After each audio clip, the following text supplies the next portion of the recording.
there, it's Jennifer Kramer Lewis here, and we're talking about sad or mad, and is that bad? If this is the first time you see my face, my name is Jennifer Kramer Lewis, and I am a best-selling author of 2 books. I'm also a professional speaker and a certified Access Consciousness facilitator, as well as a certified Right Riches for You facilitator. So if that's the first time that you've heard of Access Consciousness is a school of thought that includes not only tools and processes to help you know that you actually know. There's also tools and processes to help your body along the journey. And so if you haven't heard of it, I would pop over to www.accessconsciousness.com and check it out. It's made such an amazing difference in my life and the life of many others, including my students. And the students of a whole bunch of other facilitators worldwide. It's now taught in 174 countries around the world. How cool is that?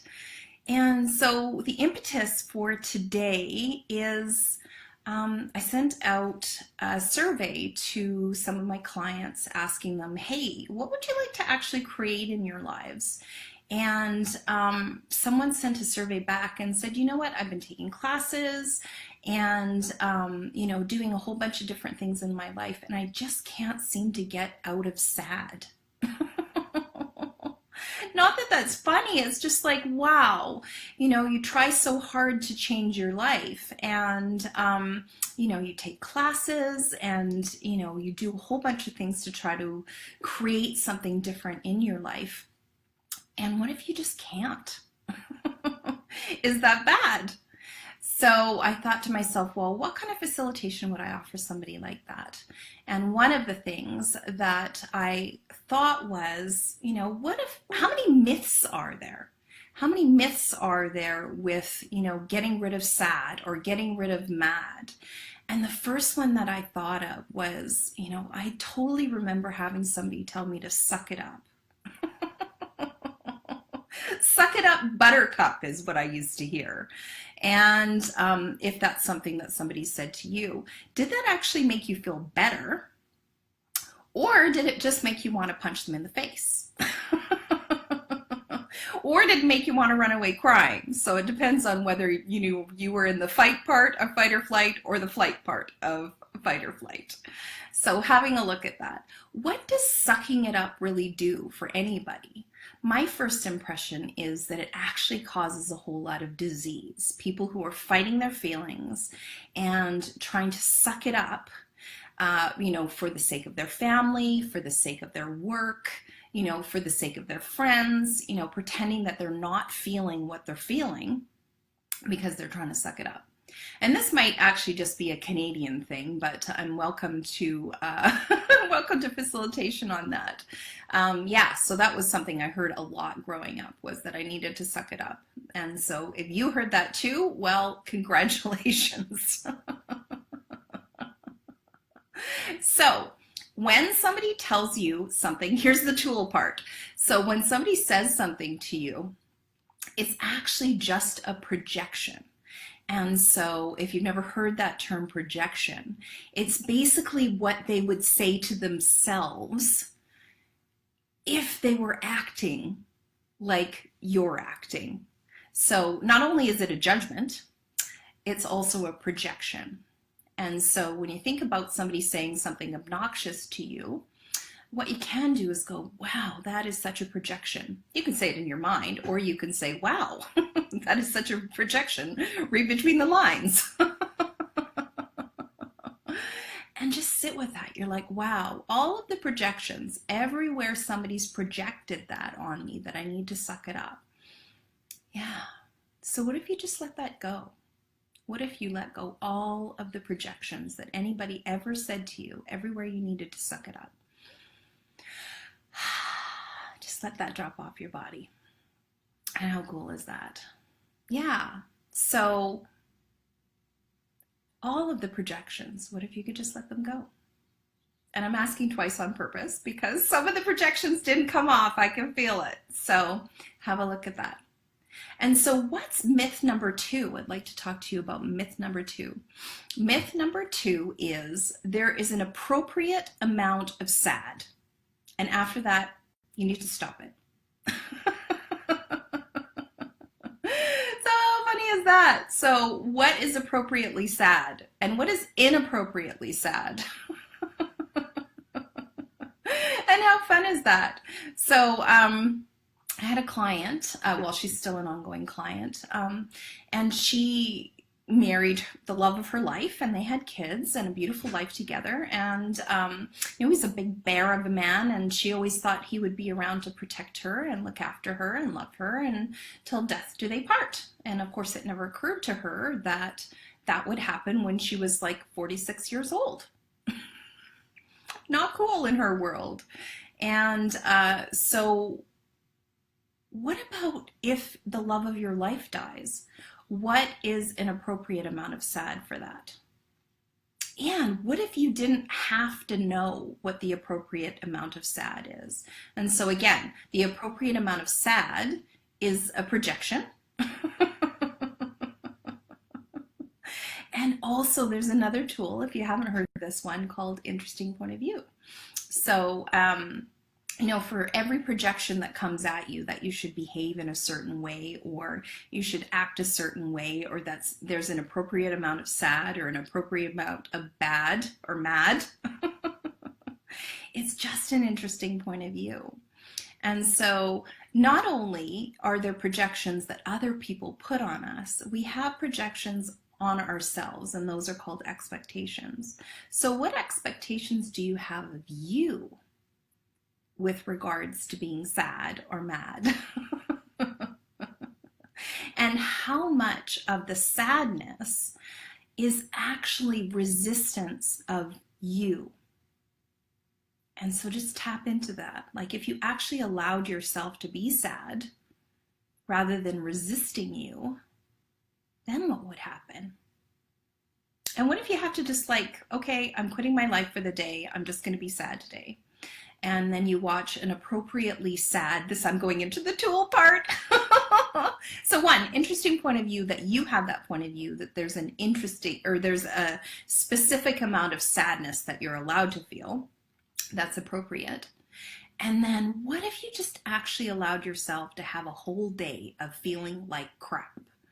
And, you might have to shoo your family away and just allow yourself to feel the sadness and to actually lean into it. And this is one of the tools that I use in my life.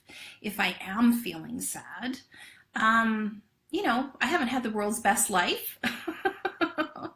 For those of you who know me, you've heard this story. My 30s were pretty much a shit show. I spent most of them embroiled in a pretty vicious divorce process with my ex-husband. We fought over our kids, and it was not cool. There was a whole bunch of times where I was like, wow, I don't really want to be on this planet. And so in 2010, I came across a radio show, and there was an Access Consciousness facilitator on there, and she was talking about the tools of Access Consciousness, and I was like, wow. And so what would it be like if you just allowed yourself to have a whole day of feeling like crap? And watch some movies that you know are sad, and have a whole entire box of tissues, and like maybe have a big bag of Peak Frains and sit there and eat cookies and be sad. What would that do? What if you actually gave yourself permission to feel your feelings? And, just have a look at that. And so the third myth, what's the third myth? So the third myth is that if I actually allow myself to feel my feelings, I will be permanently a train wreck.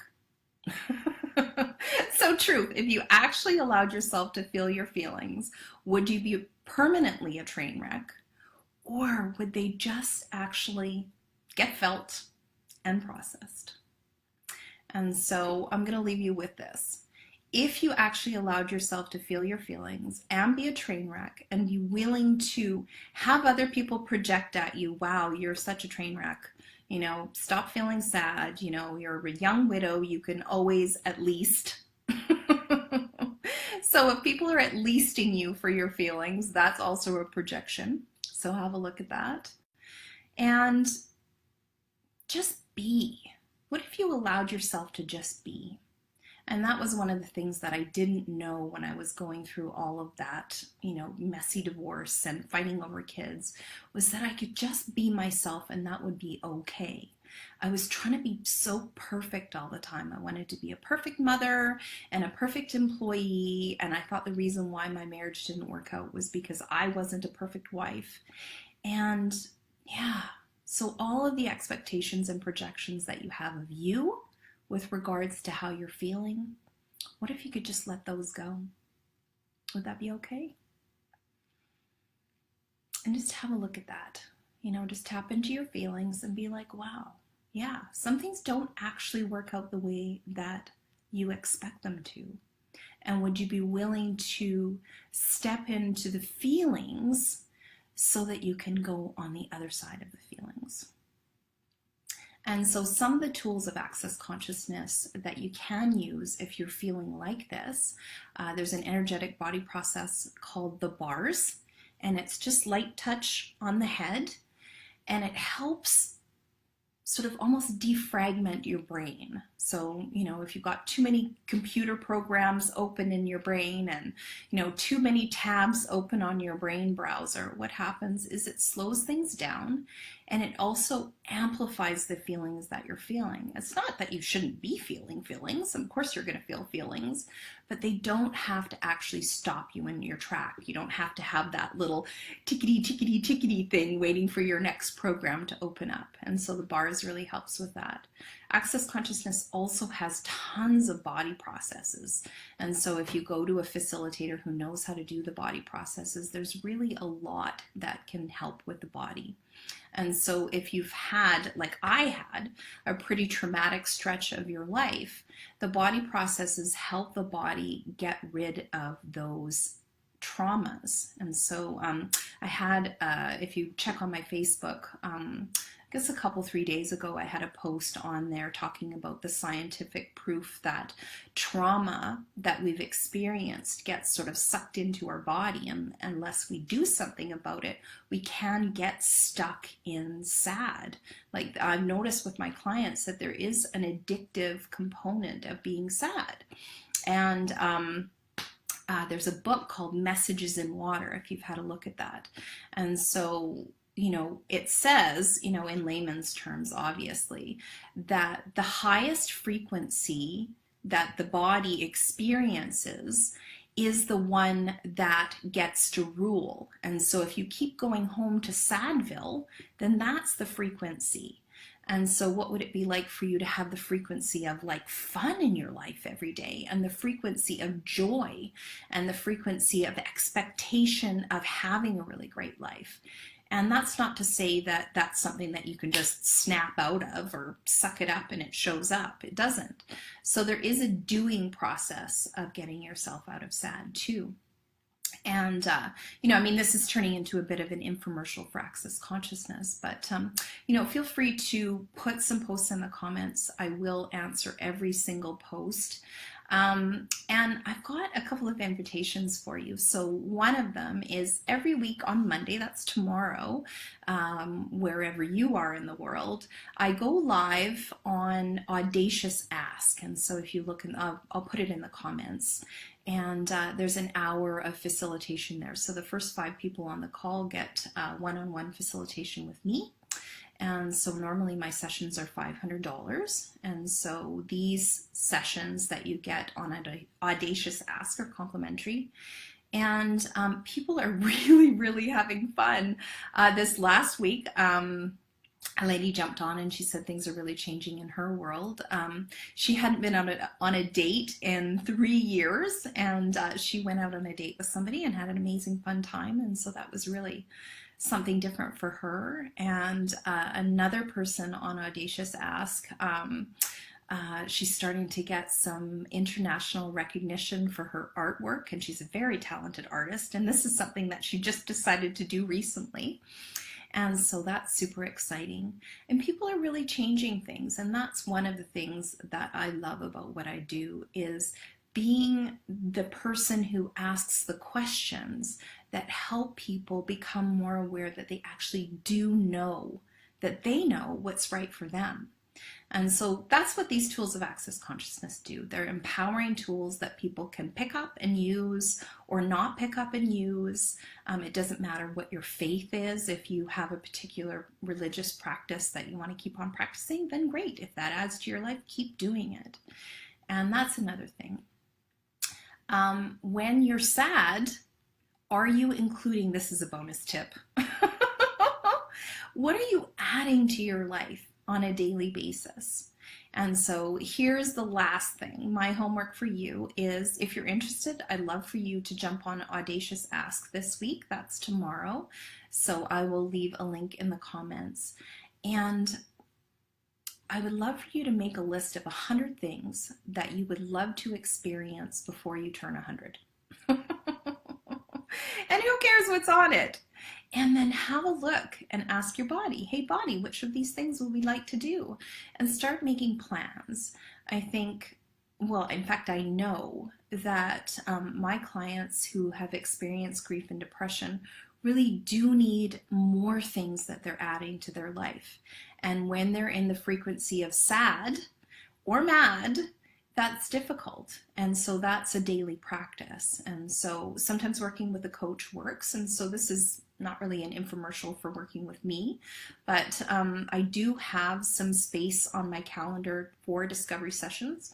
Normally they're $99 to come and have a discovery session with me, and that's chock-a-block full of tools. And if you end up working with me, then great. We record the session so you can go back and have a look at it and say, okay, well, these are the things that Jennifer suggested, and I'm going to try them. And for the people who click through, if you click through and it's a dead link, then you'll know that the offer is over. But I do have some room for, I think, probably about 3 or 4 discovery sessions if you are feeling sad or mad and you're done with it.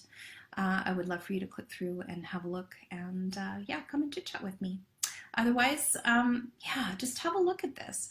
What are you adding to your life to increase the frequency of where you're living? If you're living in sad or mad, then what makes you happy?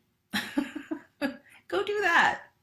And, you know, definitely, if somebody's projecting at you that you need to do or be something different, that's cool, but it's just a projection.